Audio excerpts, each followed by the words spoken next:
Hello everyone, welcome back to my new another mini vlog. तो आज है Sunday और आज सुबह सुबह ही उज्जवल चाचू रूम आ गए थे क्योंकि उन्होंने बुआ नानी से भी मिलना था। तो मैंने सबसे पहले उनके लिए खाना बनाया और उनको खाना दिया क्योंकि उनको इंजेक्शंस भी लगाने होते हैं। फिर उसके बाद वो चले गए थे और हम लोग लग गए थे साफ़ सफाई करने रूम्स की। तो हमने बिस्तर वगैरह सब बाहर निकाल दिए थे। कुछ देर बाद हमारे रूम के बाहर कोई आए थे मांगने वाले। फिर उनका छोटा सा बेबी था तो मैंने उनको बनाना दिए। फिर हम लोग कुछ देर बैठे रहे।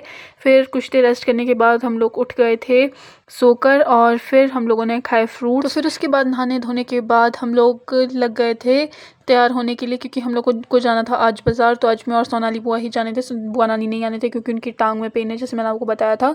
फिर हम लोग निकल गए थे बाज़ार के लिए। तो हम सबसे पहले गए एक पार्लर क्योंकि सोनाली बुआ को अपनी आईब्रोज बनवानी थी। फिर हम लोगों ने खाई सॉफ्टी। ओल्ड बस स्टैंड में हम लोगों को एक वॉच की शॉप मिली तो वहाँ पर बुआ अपने लिए वॉचेस देख रहे थे। फिर एक शॉप में हम लोग गए, वहाँ पर हम देख रहे थे अपने लिए फ्लैट्स। तो मैंने अपने लिए एक फ्लैट ली। मैं वो घर जाकर आप लोगों को दिखाऊंगी कि मैंने क्या क्या लिया। तो V2 जाकर हम लोग पापा के लिए शॉपिंग करने लगे थे क्योंकि पापा के लिए थोड़ी सी शर्ट्स और लोअर्स देखने थे डेली यूज़ के लिए। फिर हम लोगों ने 2 लोअर्स और एक शर्ट ली पापा के लिए।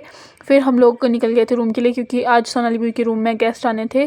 फिर हमने उनके साथ चाय के लिए लिए पकौड़े कोटला नाला से। फिर कोटला नाला से हम लोग चले गए थे नीचे रूम के लिए। फिर रूम पहुंचकर कुछ देर रेस्ट किया, जूस पिया। फिर कुछ देर जो गेस्ट आए थे उनके पास बैठे रहे। फिर मैं लग गई थी सब्ज़ी कट करने क्योंकि डिनर भी शाम के लिए बनाना था। फिर मैंने सब्जियां भी है जो वो कट कर दी थी। तो हम लोग ने सोचा था कि जो गेस्ट है वो डिनर करके जाएंगे, पर वो लोग डिनर करके नहीं गए क्योंकि उनके बच्चे रूम में अकेले थे।